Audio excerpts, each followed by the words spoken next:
Praise the lord. ప్రియమైన సహోదరులందరికీ నా హృదయపూర్వక వందనాలు తెలియజేస్తున్నాను. మీరందరూ బాగున్నారా? మీరందరూ బాగుండాలని నా అనుదిన ప్రార్థనలు నేను జ్ఞాపకం చేసుకుంటున్నాను. మీ యొక్క ప్రార్థన విన్నపములను కామెంట్ రూపంలో తెలియజేయగలరు. ఈ యొక్క అనుదిన దేవుని వాగ్దానము, చిన్న సందేశము మీకు ఆశీర్వాదకరంగా ఆదరించబడినట్లుగా, బలపరచబడినట్లుగా మీకు ఉపయోగపడుతున్నట్లయితే ఈ వీడియోని లైక్ చేయండి, సబ్స్క్రైబ్ చేయండి. అలాగే మీరు బలపరచబడిన రీతిగా ఇతరులు కూడా బలపరచాలని మీ శ్రేయోభిలాషులకు, మీ ఆత్మీయులకు ఈ వీడియోని షేర్ చేయండి. దేవుడు మిమ్మల్ని దీవించునుగాక. Praise the Lord. ఈరోజు నీ కొరకు దేవుని వాగ్దానం యెహోషువ గ్రంథము 1వ అధ్యాయము 9వ వచనం. నిబ్బరము కలిగి ధైర్యముగా నుండుము, దిగులు పడకము, చెడియకుము. నీవు నడుచు మార్గమంతటిలో నీ దేవుడైన యెహోవా నీకు తోడయుండును. ఆమేన్. ప్రియమైన సహోదరి, ప్రియమైన సహోదరా, దేవుడు గొప్ప వాగ్దానంతో మనతో మాట్లాడుతున్నాడు. అదేమిటంటే ఆయన యొక్క సన్నిధి, ఆయన యొక్క ప్రసన్నత మనం నడుచు మార్గం అంతటిలో తోడే ఉంటుందంట. ఆమేన్. ఈ వాగ్దానాన్ని మొదటిగా దేవుడు ఆనాడు యెహోషువకి చేశాడు, ఈనాడు మనకి చేస్తున్నాడు. యెహోషువ ఎవరంటే మోషే తర్వాత ఇజ్రాయెల్ ప్రజలు నడిపించడానికి నియమించబడ్డ గొప్ప నాయకుడు. ఈరోజు ఆనాడు దేవుడు ఆ నాయకుడికి యెహోషువను నియమించిన తర్వాత నాయకుడిగా చాలా పెద్ద బాధ్యత, భారం యెహోషువ మీద ఉంది. చాలా సమస్యలు, ఆటంకాలు తను ఎదుర్కోవాల్సింది, శ్రమలు ఎదుర్కోవాల్సింది. వాటన్నిటినీ ఎదుర్కోవాలంటే యెహోషువకి ధైర్యం కావాలి. ఆ ధైర్యంగా ఉండాలని దేవుడు యెహోషువతో ఈ వాగ్దానాన్ని చేశాడు. ఆయన ఆజ్ఞాపించాడు, నిబ్బరము కలిగి ధైర్యంగా ఉండమని. అవును ప్రియమైన సహోదరి, ప్రియమైన సహోదరా, నువ్వు నేను మన జీవితంలో కూడా మన బాధ్యతలు, మన భారములు, మన సమస్యలు, మన శ్రమలు, మన ముందున్న యొక్క గమ్యస్థానం చేరుకోవడానికి మనము మధ్యలో చాలా అవరోధాలు, శ్రమలు, శోధనలు వస్తాయి. అలాంటి సందర్భంలో మనం భయపడిపోతూ ఉంటాం, దిగులు పడిపోతూ ఉంటాం, జడిసిపోతూ ఉంటాం. కానీ మనము దేవుడు ఇక్కడ ఆజ్ఞాపిస్తున్నట్లుగా నిబ్బరము కలిగి ధైర్యం కలిగి ఉన్నట్లయితే దేవుడు మనకి దిగులు పడకము, జడియకము అంటున్నాడు. ఆయన మన నడుచు మార్గం అంతటిలో కూడా మనకి తోడే అంటున్నాడు. నిబ్బరము కలిగి ధైర్యంగా కలిగి ఉండడం నేర్చుకోవాలి.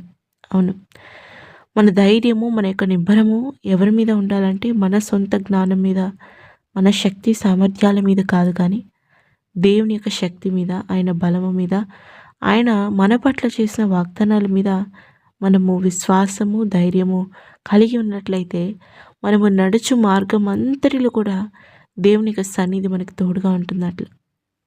అవును ప్రియ సహోదరి, ప్రియ సహోదరా, మన జీవితంలో ఏది మనకి, ఎవరు మనకి తోడు ఉన్నా లేకపోయినా కూడా దేవుని యొక్క సన్నిధి మనకి తోడుగా ఉన్నట్లయితే మనం ఎంత పెద్ద సమస్యనైనా, ఎంత పెద్ద శోధనైనా, శ్రమనైనా మనం ఎదుర్కోగలం. అవును ప్రియమైన సహోదరి, ప్రియమైన సహోదరా, ఈ జీవితంలో ఎప్పుడైనా జ్ఞాపకం ఉంచుకో, నీకు మొదటిగా ఎవరున్నా లేకపోయినా, ఏమి ఉన్నా లేకపోయినా నీకు కావాల్సింది దేవుని యొక్క తోడు, నీకు కావాల్సింది దేవుని యొక్క సన్నిధి. ఈరోజు దేవుడు నీ పట్ల చేస్తున్న వాగ్దానం ఏంటంటే, నువ్వు ఆయన మీద విశ్వాసం ఉంచి, ఆయన బలము మీద విశ్వాసం ఉంచి, ఆయన వాగ్దానం మీద విశ్వాసం ఉంచి నువ్వు ధైర్యంగా ఉన్నట్లయితే నీవు ఆయన పట్ల పెట్టుకున్న ధైర్యంను బట్టి, ఆయన పట్ల ఉంచుకున్న విశ్వాసమును బట్టి ఆయన నిన్నెన్నటికీ కూడా సిగ్గుపరచడు, నిన్ను బలహీనపరచడు, నిన్ను నెట్టివేయడు, నిన్ను త్రోసివేయడు, నిన్ను ఓడిపోనివ్వడు. ఈరోజు ఆనాడు యెహోషువకి దేవుడు ఎలాగైతే తోడే ఉన్నాడో, ఈరోజు నీకు, నాకు, మనందరికీ కూడా ఆయన సన్నిధి మనకి తోడుగా ఉన్నది. కాబట్టి నీ జీవితంలో నువ్వు ఎదుర్కొంటున్న సమస్యల గుండా నువ్వు వెళ్తున్నప్పుడు, శ్రమల గుండా వెళ్తున్నప్పుడు, నీ శక్తి మించిన సమస్యల గుండా నువ్వు వెళ్తున్నప్పుడు దేవుని మీద ఆధారపడు, దేవుని మీద నీ ధైర్యం ఉంచు, దిగులు పడకు, జడియకు. ఆయన ప్రతి సమస్యను నేను విడిపిస్తాడు. అన్నాడు దావీదును కూడా దేవుడు కూడా అలాగే విడిపించాడు. తన శక్తికి మించిన సమస్య వచ్చినప్పుడు దేవుని మీద ధైర్యం ఇచ్చాడు. నేను సైన్యములకు అధిపతియగు యెహోవా పేరిట నేను యుద్ధం చేయడానికి వచ్చాను అన్నాడు. అవును, ఆనాడు దావీదు దేవుని మీద విశ్వాసం ఉంచి, దేవుని బలం మీద విశ్వాసం ఉంచి తన యుద్ధానికి వెళ్ళాడు కనుక తన శక్తికి మించిన సమస్య అయినప్పటికీ, భారం బాధ్యత అయినప్పటికీ దావీదుకి దేవుడు తన పోరాటంలో విజయాన్ని దయచేశాడు.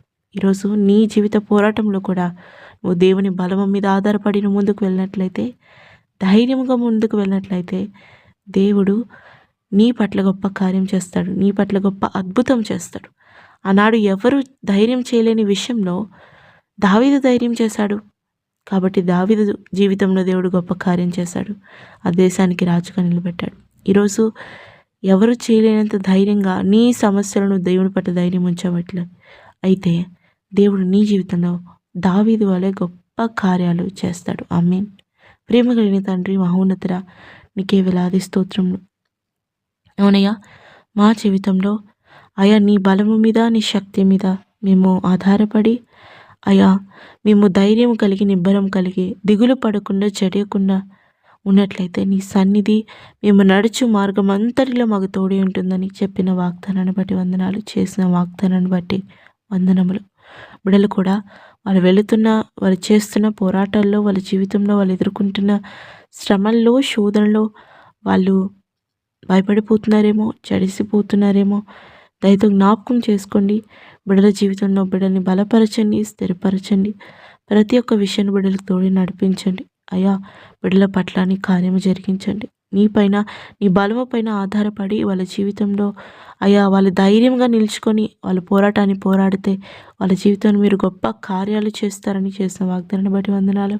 బిడ్డలకు కూడా అటువంటి ధైర్యాన్ని, అటువంటి విశ్వాసాన్ని దయచేయమని, వాళ్ళ జీవితంలో మీరు గొప్ప కార్యాలు జరిగించి నీ నామాన్ని మహిమపరచుకోమని, బలపరిచి స్థిరపరచమని యేసు నామములో ప్రార్థిస్తున్నాము నా తండ్రి. ఆమేన్, ఆమేన్, ఆమేన్.